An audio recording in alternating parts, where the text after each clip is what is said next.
Hey YouTube, I'm back and I am now 18 weeks pregnant. I weigh 135.7 pounds. My blood pressure is 129/70 and I have 89 pulse. That's a couple more pounds than I'm supposed to be right now. The amount of weight that I'm supposed to gain between the beginning of my pregnancy, according to what I was when I started, and what I am now is off by 2 or 3 pounds. But 2 or 3 pounds, I feel like is okay. I can deal with that. I can lose that again when after I have the baby. But still, I've been trying to go to the gym more, not only because of weight, just because I feel like it makes a healthy baby. I'm just trying to be a little more cautious with the amount of food I eat. I have been cautious already with what you can't eat when you're pregnant, but I just need to reduce the amount because I eat a lot when I do eat. See, I went to my next OB visit. This was my first visit with this OB office. I had to switch OB offices because my insurance changed, so I had to switch to a different office. And I think I kind of like this one better. But I went in and she put me on a baby aspirin, which is an 81 milligram aspirin every day because of my blood pressure. I went to the doctor and she told me that my blood pressure was 114/80, I believe, and that's a good blood pressure, but she says that's a false low because your blood pressure runs lower when you're pregnant. And so she looked in my chart from my primary care provider before I was pregnant and saw one of my blood pressures was like 130/80 something, and she decided from that, well, I think your blood pressure was still elevated, so let's regulate it while you're pregnant with an aspirin. So I've been taking that daily. The only other thing, pill-wise, is she told me that it's good to have 1,500 milligrams a day of calcium when you're pregnant.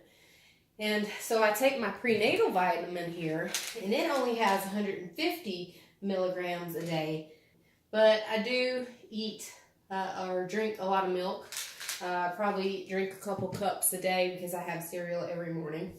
And so that brings me up, I'm probably somewhere close to around 1,000 milligrams calcium between diet and supplement. She said that if you try to take another supplement on what I'm already doing, that it can cause constipation. So she likes to try to avoid putting her patients on another calcium supplement. I guess I just need to try to put more calcium in my diet. When I went to my OB office, I had a whole bunch of questions, a million questions. I had just questions like, I've been having a lot of congestion, and that is due to my pregnancy because I've really never had a lot of sinus issues or nasal congestion before, but I have a lot now, and it's your mucosal lining when you're pregnant all throughout your body is thickening, or softening, so that's what causes a lot of nasal congestion during pregnancy. She said I can take nasal saline water for nasal spray. I can do Mucinex. I can do Benadryl when I go to bed if I want to try something to try to help me sleep. So there's a few things I can take, and she gave me a startup packet that has it all listed, like the medication that I can take. So I've tried the saline spray, and it helps a lot for like 15 minutes, and then it wears off. I've been doing Vicks Vapor Rub at night on my chest, and that helps a lot to help me sleep, help my breathing through the night. And I think it was just worse when I was a little bit sick for a couple days, which brings me to another point of your temperature when you're pregnant. I had a temperature a couple days ago. It was like 199.8, and I did a lot of reading online after I saw that temperature of what can happen to your baby when you're pregnant, and it was talking about cleft palate and miscarriages, and I got a little freaked out. So I asked the doctor about it, and she said, you're past the point. After your first trimester is the trimester where it's most dangerous to have a fever and be pregnant, because it can damage the development of the baby. But after your first trimester, it's not as a serious thing to have a temperature. So that's good. I was happy to hear that. And it really never really got, 99.8 is really not that bad of a fever at all. So they drew blood for me, and they did a urine test, and they sent my blood off. And I know they have to check for my blood type, because if my blood type is a negative type blood type, then it can potentially, if my baby is a positive type, then my body can attack my baby's body, thinking it's a foreign object, just something that your immune system has to attack. It does not affect you in your first trimester, in your first pregnancy.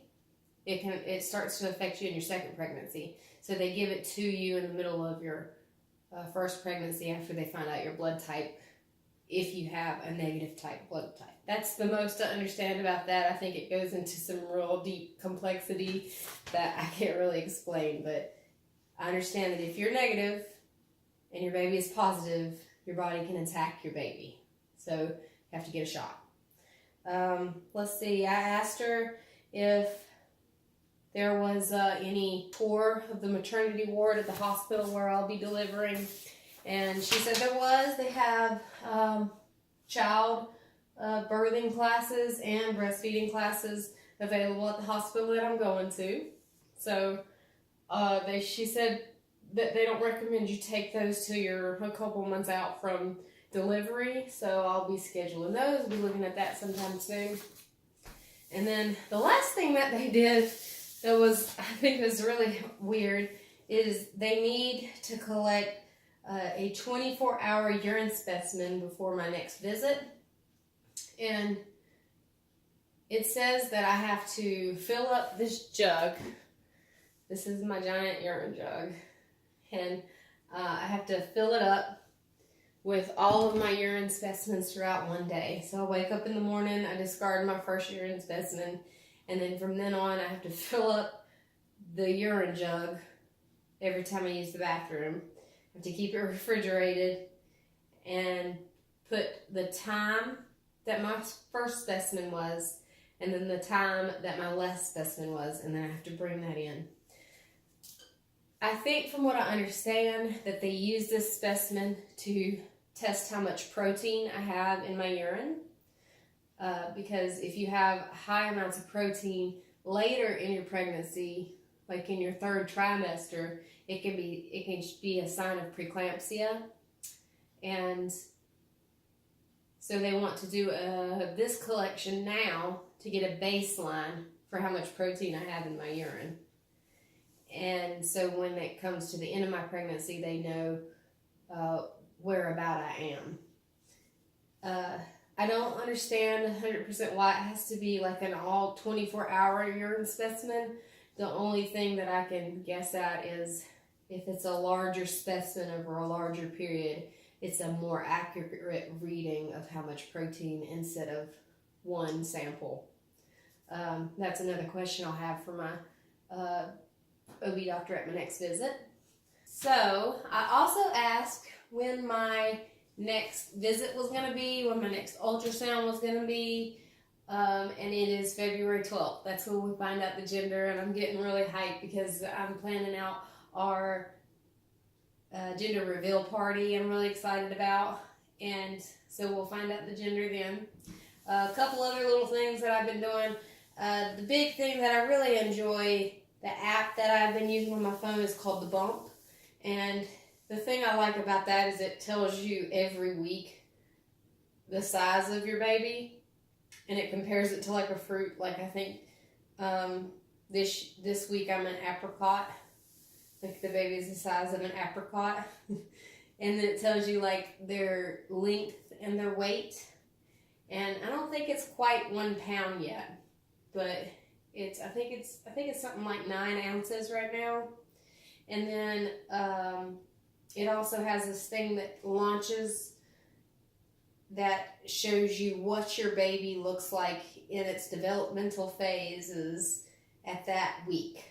And you can see like what points are developing. It also has a lot of really good pointers. Like I read an article off of it the other day that talked about when I will be able to feel the baby and when other people can feel the baby move. And that was neat because it says I can start feeling the baby move at 20 to 22 weeks, and then other people can, and they said it varies largely from person to person, but other people can feel it at 24 to 28 weeks is when other people can feel it move.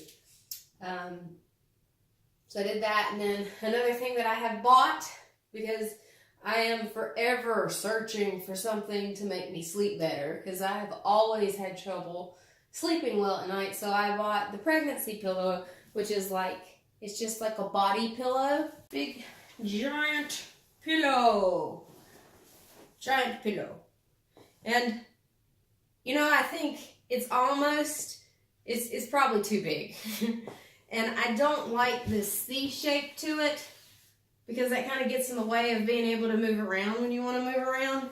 But I do like how you can stack it on top of each other and use it kind of like a chair. It's really comfortable. And also, if you get like acid reflux at all, it's real good for like making a pillow wedge, so you can kind of sleep upright a little bit, and that can help me sleep sometimes. So I bought it. I mean, it was $60, but I mean, it's pretty big, so I guess it was worth $60. And I use it some. I probably use it just as much as my other pillows. My next venture that I read about is I think I want to get a water pillow where you can put water in and take water out and fluctuate the firmness of your pillow. I think I have like an obsession with pillows, and I like to collect them.